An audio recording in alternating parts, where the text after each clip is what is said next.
Assalamualaikum warahmatullahi wabarakatuh. Perkenalkan, saya Anindra Aprilianti dari Universitas Pamulang dengan kelas 07 SMJ 006 Program Studi Manajemen S1 dengan Fakultas Ekonomi dan Bisnis. Video ini dibuat untuk memenuhi ujian tengah semester pada mata kuliah pasar modal. Materi yang akan saya bahas yaitu mengenai instrumen pasar modal pada bab 6. Tak bisa dipungkiri, pasar modal kini merupakan bagian penting dari sistem ekonomi. Sebagai informasi, pasar modal merupakan tempat jual beli surat utang atau surat berharga yang diterbitkan oleh perusahaan swasta maupun perusahaan pemerintah. Di Indonesia sendiri, pasar modal telah berdiri sejak 1912, tapi kehadirannya saat itu masih mengalami pasang surut bahkan vakum. Seperti yang dikutip dari situs resmi Bursa Efek Indonesia atau BEI, kemudian pada tanggal 3 Juni 1952, Bursa Efek Jakarta dibuka kembali oleh Soekarno dengan operasional bursa bernama Perserikatan Perdagangan Uang dan Efek atau PPUE. Tanggal tersebut kemudian ditetapkan sebagai Hari Pasar Modal hingga saat ini. Saat ini, Bursa Efek Indonesia atau BEI terus mengalami kemajuan dalam hal regulasi dan instrumen-instrumen yang diperdagangkan. Dan yang selanjutnya yaitu pengertian instrumen pasar modal. Produk pasar modal atau instrumen pasar modal adalah keseluruhan surat berharga atau efek yang terdiri dari saham, obligasi dan derivatif maupun turunan dari saham dan atau obligasi.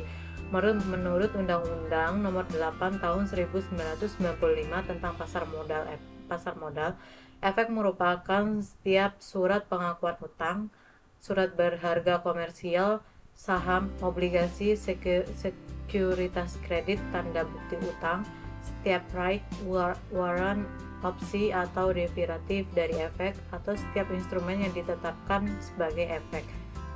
Dan yang selanjutnya yaitu ada sejarah pasar modal. Pasar modal atau bursa efek telah berdiri sejak zaman kolonial Belanda dan tepatnya pada tahun 1912 di Batavia. Didirikan oleh pemerintah Hindia Belanda untuk kepentingan pemerintah koloni atau VOC. Meski pasar modal telah ada sejak 1912, perkembangan dan pertumbuhan pasar modal ternyatanya tidak berjalan seperti yang diharapkan dan mengalami kekosongan saat itu.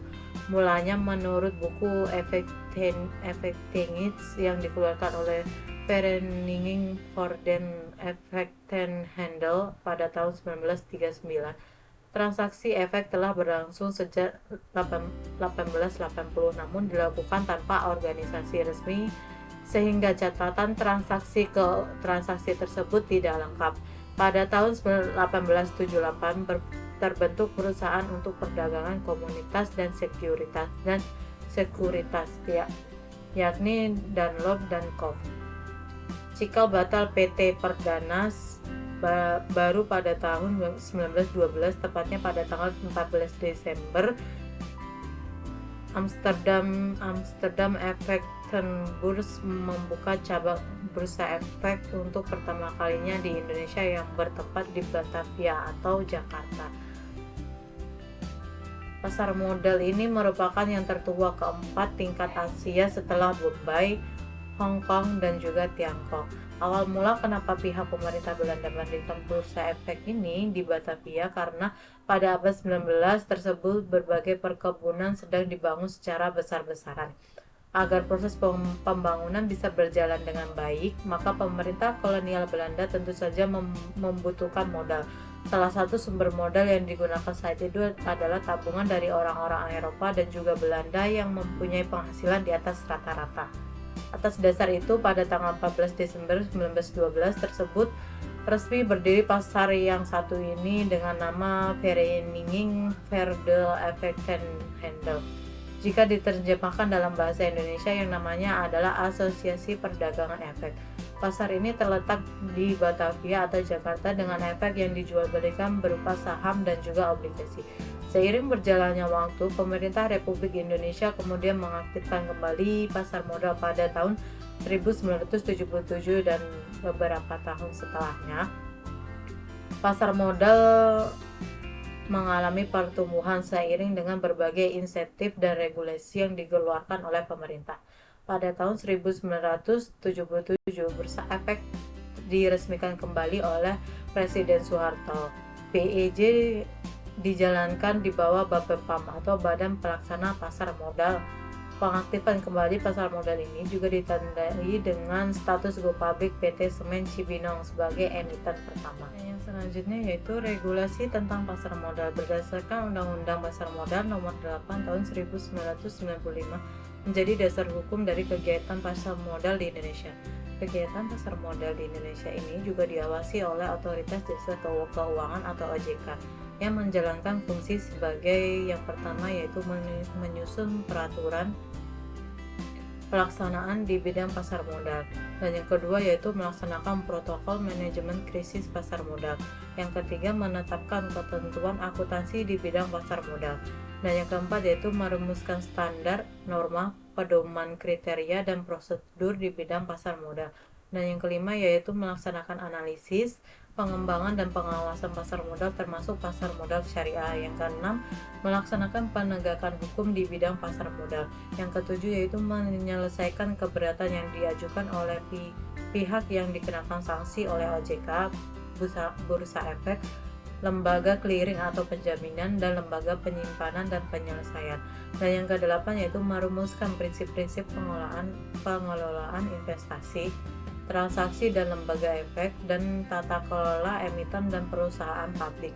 Dan yang kesembilan yaitu melakukan pembinaan dan pengawasan terhadap pihak yang memperoleh izin usaha, persetujuan, pendaftaran dari OJK dan pihak lain yang bergerak di bidang pasar modal. Yang ke-10 yaitu memberikan perintah tertulis, menunjuk dan atau menetapkan penggunaan pengelola statuter terhadap pihak atau lembaga jasa keuangan yang melakukan kegiatan di bidang pasar modal dalam rangka mencegah dan mengurangi kerugian konsumen, masyarakat, dan sektor jasa keuangan lainnya.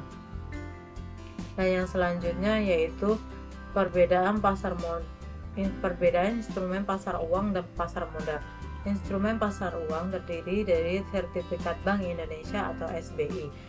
Sertifikat Bank Indonesia atau SBI adalah instrumen utang yang diterbitkan oleh pemerintah atau bank sentral atas unjuk dengan jumlah tertentu yang akan dibayarkan kepada pemegang pada tanggal yang telah ditetapkan.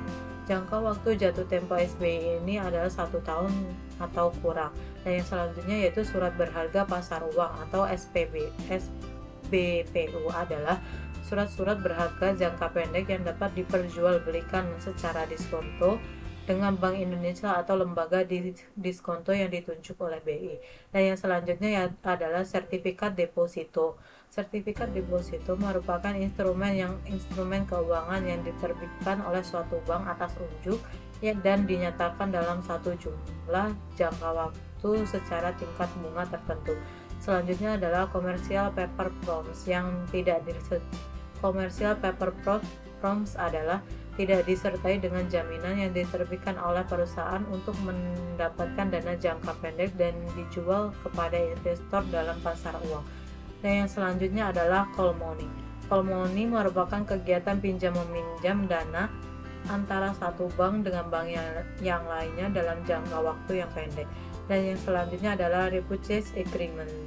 Repurchase agreement merupakan transaksi jual beli surat-surat berharga disertai dengan perjanjian bahwa penjual akan membeli kembali surat-surat berharga tersebut yang dijual pada tanggal dengan harga yang telah ditetapkan terlebih dahulu.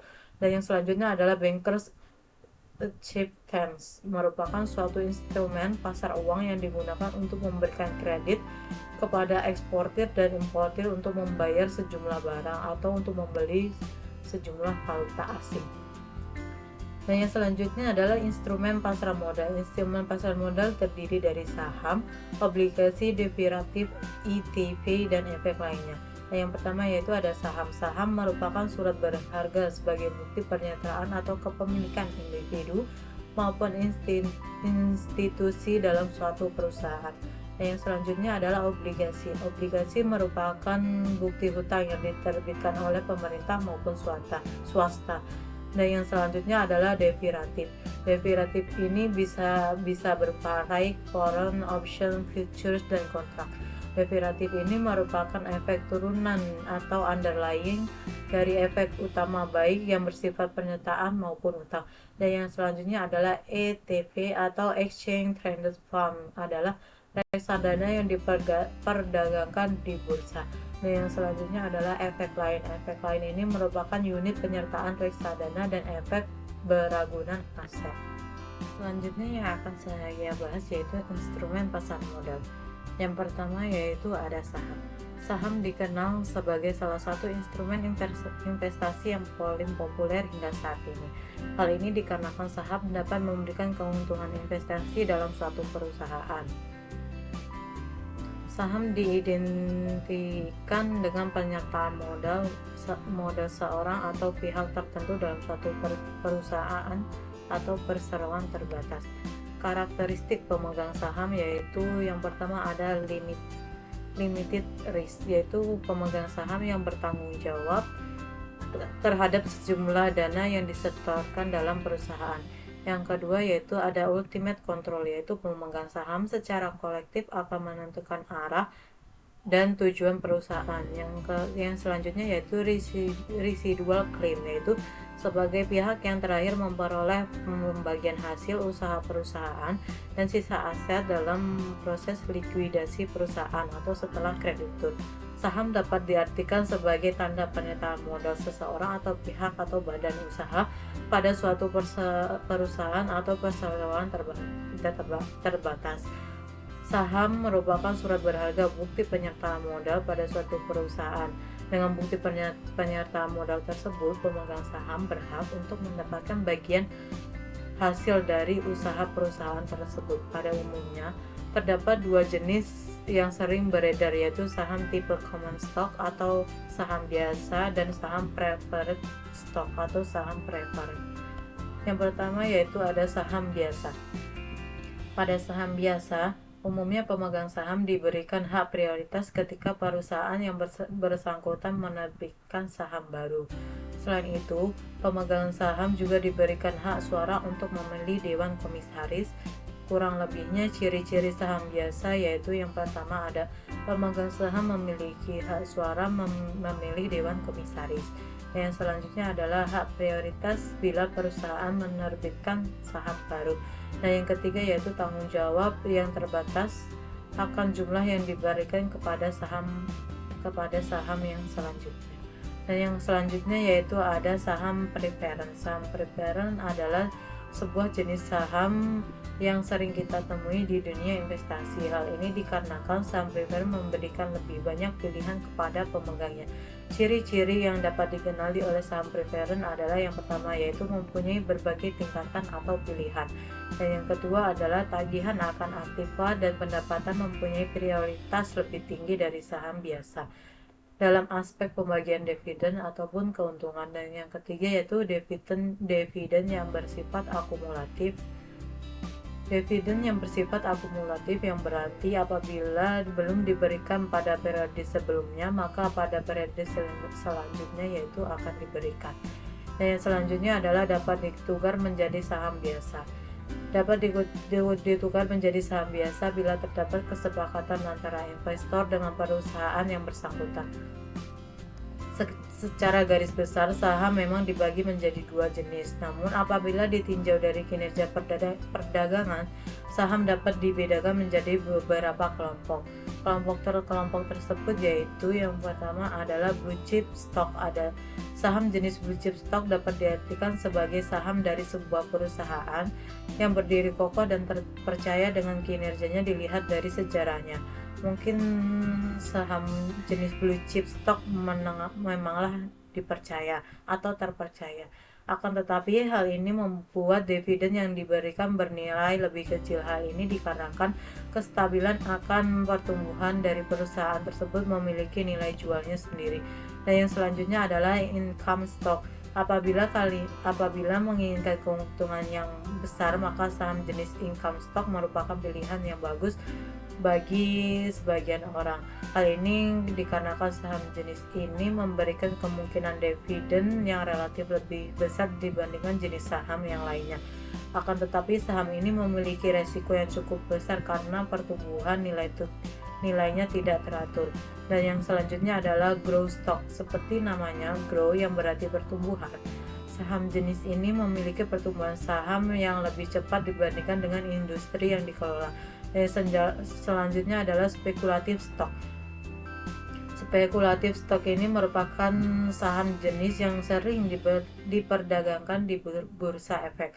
Saham jenis spekulatif stock memiliki kemungkinan dengan dividen tinggi pada masa depan. Oleh karena itu, saham ini biasanya ditargetkan untuk keuntungan per tahun. Dan yang selanjutnya adalah cyclical stock. Saham cyclical stock merupakan jenis saham dengan perusahaan penerbit yang dapat dengan mudah dan mempengaruhi tren ekonomi secara umum. Dengan nilai saham yang demikian, saham cenderung untuk turun selama masa resesi lalu kembali meningkat selama boom ekonomi atau economic booms.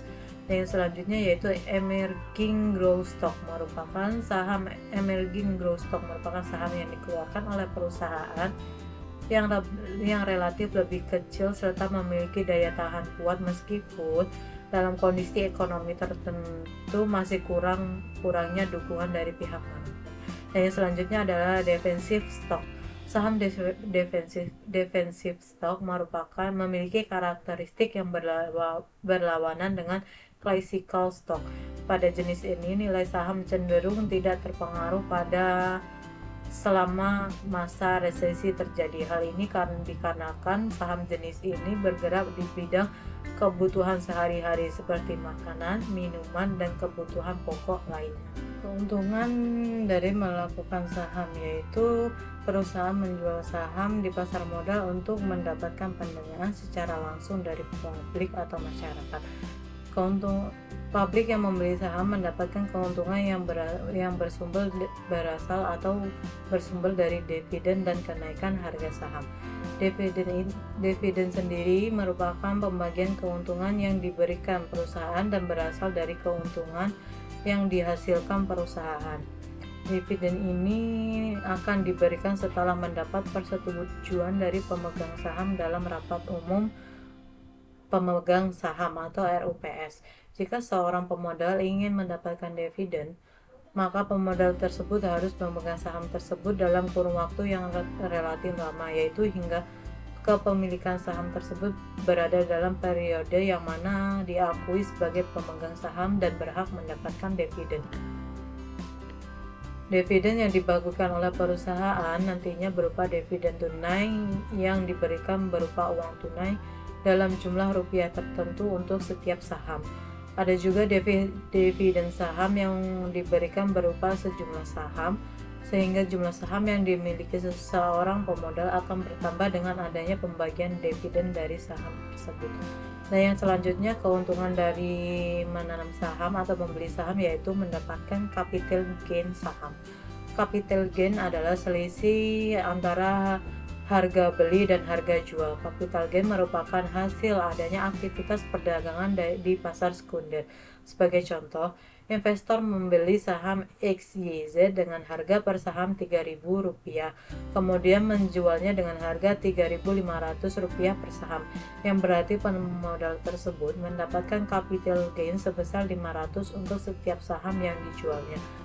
Nah, yang selanjutnya adalah ada resiko saham. Sebagai instrumen investasi, saham juga memiliki resiko. Yang pertama yaitu ada kerugian. Kondisi saat investor menjual saham lebih rendah dari harga jual, misalkan saham PT XYZ yang dibeli dengan harga Rp2.000 per saham, kemudian harga saham tersebut mengalami penurunan hingga mencapai 1.400 per saham. Karena takut harga saham tersebut akan terus menurun, akhirnya investor menjual pada harga Rp1.400 per saham. Harga tersebut sehingga mengalami kerugian sebesar Rp600 per saham. Di pasar sekunder atau dalam aktivitas perdagangan saham sehari-hari, harga-harga saham akan mengalami fluktuasi baik berupa kenaikan maupun penurunan harga saham. Pembentukan harga saham tersebut terjadi karena adanya permintaan dan penawaran atas saham. Dengan kata lain, harga saham terbentuk oleh supply dan demand atas saham tersebut. Permintaan dan penawaran tersebut terjadi karena adanya banyak faktor. Umumnya, faktor-faktor itu sifatnya spesifik atas saham tersebut atau yang biasa dikenal dengan kinerja perusahaan dan industri di mana perusahaan tersebut bergerak, atau faktor-faktor yang sifatnya makroekonomi seperti tingkat suku bunga, inflasi, nilai tukar uang atau kurs, dan faktor-faktor non-ekonomi seperti kondisi sosial dan politik serta faktor lainnya. Dan yang kerugian selanjutnya atau resiko selanjutnya yaitu resiko likuidasi. Resiko likuidasi di mana perusahaan yang sahamnya yang telah dimiliki dinyatakan bangkrut oleh pengadilan atau perusahaan tersebut akan dibubarkan. Dalam hal ini, hak klaim dari pemegang saham akan mendapatkan prioritas terakhir setelah seluruh kewajiban perusahaan dapat dilunasi atau dari hasil penjualan kekayaan perusahaan. Jika masih terdapat sisa dari hasil penjualan kekayaan perusahaan tersebut, maka nantinya sisa tersebut dibagi secara adil kepada seluruh pemegang saham. Namun, jika tidak terdapat sisa kekayaan perusahaan, maka pemegang perusahaan tidak akan memperoleh hasil dari likuidasi tersebut. Kondisi ini merupakan risiko yang terberat dari pemegang saham. Untuk itu, seorang pemegang saham dituntut untuk secara terus-menerus mengikuti perkembangan perusahaannya. Dan risiko selanjutnya adalah delisting. Delisting memiliki pemahaman bahwa saham telah dihapus dari perusahaan pencatatan bursa efek, sehingga saham tidak lagi bisa dijual dan dibeli lewat bursa efek. Kerugiannya pun sangat besar buat pemegang saham delisting ini. Regulasi di pasar modal memastikan bahwa saham yang akan ditawarkan memenuhi kriteria transparansi dan kinerja yang memadai. Setelah ditawarkan, selanjutnya regulasi senantiasa memastikan bahwa perusahaan publik telah memenuhi kewajibannya. Pada tahun 2019, setidaknya ada 5 perusahaan yang sahamnya di-delisting di Bursa Efek Indonesia atau BEI karena keraguan atas keberlanjutan usaha atau going concern. Perusahaan ini mengalami forced delisting karena going concern. Nah, yang selanjutnya yang akan saya bahas yaitu obligasi. Obligasi yaitu mendapatkan surat berharga berupa obligasi di pasar modal. Kepemilikan surat utang ini dapat dipindah tangankan dan pemegangnya memiliki hak untuk memperoleh bunga serta pelunasan utang pada jangka yang telah ditentukan. Seperti yang diketahui, obligasi merupakan instrumen surat utang yang memberikan pendapatan tetap berupa bunga kepada pemegangnya. Keuntungan dari obligasi ini yaitu mendapatkan kupon atau fee atau nisbah secara periodik. Pada umumnya, tingkat kupon, fee atau nisbah ini di atas bunga Bank Indonesia atau BI rate. Dan yang selanjutnya adalah memperoleh capital gain dari penjualan obligasi di pasar sekunder. Yang selanjutnya yaitu memiliki risiko lebih rendah dibandingkan instrumen lain seperti saham. Obligasi yang diterbitkan oleh pemerintah dapat dikatakan instrumen bebas risiko. Dan yang selanjutnya adalah banyak pemilihan serta efek bersifat utang yang dapat dipilih oleh investor di pasar sekunder. Jenis obligasi yang pertama ada obligasi korporasi. Obligasi korporasi ini diterbitkan oleh perusahaan swasta nasional termasuk BUMN dan BUMD. Umumnya jenis obligasi ini menawarkan bunga yang lebih tinggi dibandingkan obligasi diterbitkan pemerintah. Karena diterbitkan oleh korporasi, kemungkinan adanya gagal bayar pada obligasi korporasi menjadi lebih tinggi. Perlu dicatat bahwa obligasi ini tidak dijamin returnya. Dan yang selanjutnya yaitu ada jenis obligasi sukuk. Sukuk merupakan jenis obligasi yang diterbitkan dengan prinsipnya syariah, memberikan kesempatan kepada investor yang berinvestasi sesuai prinsip syariah. Sebagai informasi, sukuk retail akan dikelola berdasarkan prinsip syariah, tidak mengandung unsur-unsur maisir atau judi, gharar atau ketidakjelasan, dan riba atau usuri, serta telah dinyatakan sesuai syariah oleh Dewan Syariah Nasional atau Majelis Ulama Indonesia atau biasa disebut dengan DSN MUI. Penerbitan sukuk retail sendiri menggunakan struktur akad ijarah atau dikenal asset to be leased. Dana hasil atas penerbitan akan digunakan untuk kegiatan investasi berupa pembelian hak manfaat barang milik negara untuk disewakan kepada pemerintah serta pengadaan proyek untuk disewakan kepada pemerintah. Imbalan dari berasal keuntungan hasil kegiatan tersebut investasi yang dijalankannya. Dan yang selanjutnya adalah obligasi surat berharga negara.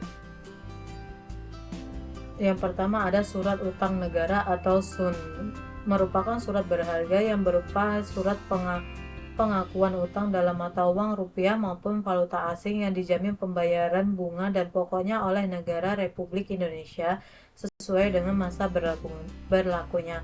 Ketentuan mengenai surat utang negara atau SUN ini diatur dalam Undang-Undang Nomor 24 Tahun 2002 tentang Surat Utang Negara. Yang selanjutnya adalah surat berharga syariah negara atau SBSN. SBSN atau suku negara adalah surat berharga negara yang diterbitkan berdasarkan prinsip syariah. Sebagai bukti atas pembagian penyertaan terhadap aset SBSN, baik dalam mata uang rupiah maupun valuta asing, ketentuan mengenai SBSN ini diatur dalam Undang-Undang Nomor 19 Tahun 2008 tentang Surat Berharga Syariah Negara. Nah, yang selanjutnya adalah yang akan saya bahas yaitu reksadana. Mengacu pada Undang-Undang Pasar Modal Nomor 8 Tahun 1995, Pasal A1 Ayat 27 didefinisikan bahwa reksadana merupakan instrumen investasi yang menjadi tempat untuk pengumpulan serta pengelolaan dana beberapa investor. Dana ini kemudian akan dikelola oleh manajer investasi menjadi berbagai instrumen seperti pasar uang, obligasi, saham, atau efek lainnya. Ada 3 hal yang terkait dari definisi tersebut, yaitu dana dari masyarakat pemodal, dana tersebut diinvestasikan dalam portofolio efek, dan yang ketiga atau yang terakhir yaitu dana dikelola oleh manajer investasi. Manfaat dari adanya reksadana yaitu reksadana dianggap sebagai salah satu alternatif investasi pendek bagi masyarakat pemodal, khususnya pemodal kecil dan pemodal yang tidak memiliki banyak waktu dan keahlian untuk menghitung resiko atas investasi. Reksadana sendiri dirancang sebagai sarana untuk menghimpun dana dari masyarakat yang memiliki modal, mempunyai keinginan untuk melakukan investasi, namun hanya memiliki waktu dan pengetahuan yang terbatas. Tak hanya itu, reksadana juga diharapkan dapat meningkatkan peran pemodal lokal untuk berinvestasi di pasar modal Indonesia. Adapun resiko dari reksadana yaitu nilai reksadana akan berfluktuasi mengikuti nilai instrumen yang ada di dalamnya. Jika reksadana saham, returnnya akan naik turun seiring dengan harga saham. Begitu pula dengan jenis reksadana lainnya mengikuti harga instrumen yang menjadi komponen reksadana. Risiko lainnya adalah soal likuiditas yang mana proses pencairan reksadana membutuhkan waktu sampai dengan 3 hari sejak diajukannya. Dan yang selanjutnya yang akan saya bahas yaitu ETF. ETF atau Exchange Traded Fund merupakan semacam reksadana yang dijual lewat bursa efek, bukan lewat manajer investasi seperti reksadana pada umumnya. Sesuai namanya, ETF adalah instrumen pasar modal yang diperdagangkan di exchange atau bursa efek. Jadi, ETF bisa dikatakan sebagai surat berharga yang memiliki kemiripan dengan reksadana, sama-sama dikumpulkan secara kolektif. Hanya saja ETF bisa diperdagangkan di bursa efek layaknya saham. Manfaat dari adanya ETF ini adalah yang pertama, diversifikasi atas beberapa saham unggulan dalam sekali order karena ETF terdiri dari berbagai saham dalam portofolionya layaknya sebuah dana. Dan yang selanjutnya adalah memanfaatkan fleksibilitas jual atau beli yang tinggi karena dapat langsung melakukan pembelian maupun penjualan ETF selama jam bursa berlangsung selayaknya saham. Dan yang selanjutnya adalah manajemen fee ETF lebih rendah dibandingkan dengan reksadana. Dan yang selanjutnya adalah transparan, artinya informasi soal saham menjadi kompeten ETF bisa dicek di setiap orang. Dan yang selanjutnya adalah ada resiko ETF. Layaknya investasi reksadana dan saham, resiko ETF sendiri itu fluktuasi harga sahamnya yang menjadi komponen instrumen portofolio. Nilai ETF bisa menjadi naik turun mengikuti harga saham dikarenakan transaksi lewat bursa, likuiditas ETF terbatas. Bisa saja ketika ingin menjual ETF tidak ada yang beli. Berbeda halnya dengan reksadana di mana menjadi kewajiban manajer investasi untuk membayar investor kapanpun ingin menjual reksadananya. Karena di perdagangan di bursa efek ada spread dengan antara harga jual dan beli di ETF. Spread tersebut cukup lebar di Indonesia akibat perdagangan ETF belum terlalu liquid. Dan yang selanjutnya yaitu yang akan saya bahas adalah derivatif. Surat berharga ini dikenal sebagai bentuk turunan dari saham. Terdapat dua jenis derivatif yang bisa ditemukan di pasar modal Indonesia, yaitu warrant dan right. Derivatif yang terdapat di bursa efek adalah derivatif keuangan atau financial derivatif. Derivatif keuangan ini merupakan instrumen derivatif yang mana variabel-variabel yang mendasarinya adalah instrumen-instrumen keuangan yang dapat berupa saham, obligasi, indeks saham, indeks obligasi, mata uang atau currency, tingkat suku bunga, dan instrumen-instrumen keuangan lainnya.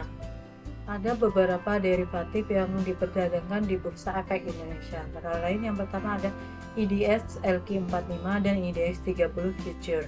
Yang selanjutnya adalah ada Indonesia Government Bonds Future. Yang selanjutnya adalah warrant. Nah, yang selanjutnya adalah opsi atau kontrak opsi saham.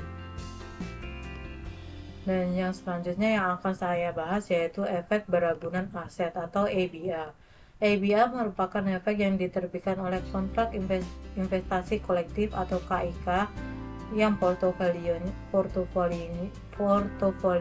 terdiri dari aset keuangan berupa tagihan yang timbul dari surat berharga komersial, tagihan kartu kredit, tagihan yang timbul di kemudian hari, pembagian kredit termasuk KPR, efek bersifat utang yang dijamin oleh pemerintah, sarana peningkatan kredit, dan yang terakhir ada aset keuangan setara dengan aset keuangan lainnya yang berkaitan dengan aset keuangan tersebut. Manfaat dari adanya EBA ini adalah menjadi alternatif investasi pada surat berharga yang menawarkan rating terbaik, tenor jangka panjang dan aman, meminimalkan resiko dengan cara antara lain pemilihan KPR yang hanya berkualitas dan diverifikasi wilayah organisasi KPR. Imbal hasil yang ditawarkan dari EBI ini juga menarik, bisanya lebih tinggi dari obligasi. Terkait risiko dan kewajiban relatif sama dengan produk atau jenis reksadana lainnya. Pembelian KIK EBA dapat dilakukan secara langsung melalui perusahaan manajer investasi yang menerbitkan dan mengelola reksadana, melalui underwriter atau penjamin, atau melalui bank sebagai agen penjual efek reksadana atau APERD. Dan selanjutnya yaitu ada kelebihan instrumen pasar modal. Kelebihan dari instrumen pasar modal yaitu yang pertama ada sumber pendanaan bagi perusahaan. Perusahaan yang mempunyai keinginan untuk mengembangkan usahanya namun mempunyai kendala dari segi pendanaan biasanya akan menawarkan untuk berinteraksi di pasar modal agar memperoleh sumber pendanaan yang cepat dan banyak bagi perusahaan. Sumber dana di sini dapat dikembangkan untuk memperoleh keuntungan yang lebih besar di kemudian hari, karena merupakan sumber pendanaan yang baik bagi perusahaan yang membutuhkan dana. Dan yang selanjutnya adalah sebagai indikator perkembangan ekonomi suatu negara. Dalam menghitung pendapatan nasional, tentunya investasi adalah salah satu indikator yang diperhitungkan. Sehingga suatu bangsa yang aktif kegiatan investasinya bisa dikatakan baik pula perkembangan perekonomiannya. Yang selanjutnya adalah sarana investasi bagi masyarakat untuk mendapatkan keuntungan. Apabila masyarakat melakukan investasi dan ternyata perusahaan tempat ditanamkan investasi tersebut mendapatkan untung yang banyak, maka hal ini akan memperbesar kemungkinan untuk memperoleh keuntungan, sehingga juga merangsang pergerakan uang di lapisan masyarakat agar tidak berputar di dalam perusahaan saja. Dan yang selanjutnya adalah kekurangan instrumen pasar modal. Berikut ini beberapa kekurangan instrumen dari pasar modal, yaitu adanya belum bisa menyentuh ke seluruh lapisan masyarakat. Pasar modal baru dikenal di lapangan masyarakat menengah ke atas. Masyarakat menengah ke bawah umumnya masih awam mengenal istilah, cara kerja maupun prosedur untuk terlibat, sehingga perputaran uang yang terjadi cenderung di masyarakat lapisan atas saja. Hal ini biasanya menyebabkan pertumbuhan ekonomi yang naik secara nominal, namun tidak menggambarkan peningkatan kualitas kehidupan bagi masyarakat dengan keadaan ekonomi kelas bawah. Dan kerugian selanjutnya yaitu adalah ketidakstabilan kurs sangat berpengaruh pada harga saham. Harga saham tentunya sangat bergantung pada pergerakan kurs. Hal ini disebabkan oleh banyak hal. Di antaranya adalah nilai suatu mata uang terhadap nilai mata uang negara lain. Nilai kurs yang tidak stabil membuat investor takut untuk berinvestasi di perusahaan negara tersebut atau bahkan mengalami kerugian. Dan yang selanjutnya adalah kerugian. Tidak seluruh investasi itu berujung manis. Tidak seluruh investasi berujung manis itu dapat menimbulkan kerugian, karena ternyata usaha yang dilakukan tidak menghasilkan keuntungan atau tidak sesuai dengan ekspektasi yang di awal. Oleh karena itu, dalam melakukan investasi harus siap untuk menghadapi setiap kemungkinan yang ada, baik itu untung maupun rugi. Dari pernyataan atau materi tadi yang saya sampaikan dapat disimpulkan bahwa instrumen pasar modal seperti saham, obligasi, reksadana memiliki peran yang sangat penting bagi suatu perekonomian negara. Dan dari investasi saham, obligasi, dan reksadana tersebut memiliki peran yang sangat penting juga bagi suatu individu ataupun perusahaan. Kebanyakan orang, terutama kalangan anak muda, berbelanja terlebih dahulu lalu menabung kemudian. Jika uang sudah habis karena belanja, maka menabung itu tidak dilakukan. Kebiasaan ini adalah hal yang salah dalam keuangan. Sebaiknya seperti kata Warren Buffett, yaitu menabung terlebih dahulu, kemudian barulah habiskan sisa uangnya untuk belanja kebutuhan, bayar tagihan, hingga belanja barang keinginan. Akhir kata, mohon maaf bila ada salah kata maupun penyampaian dalam melakukan video ini. Akhir kata, wabillahi taufiq wal hidayah. Wassalamualaikum warahmatullahi wabarakatuh.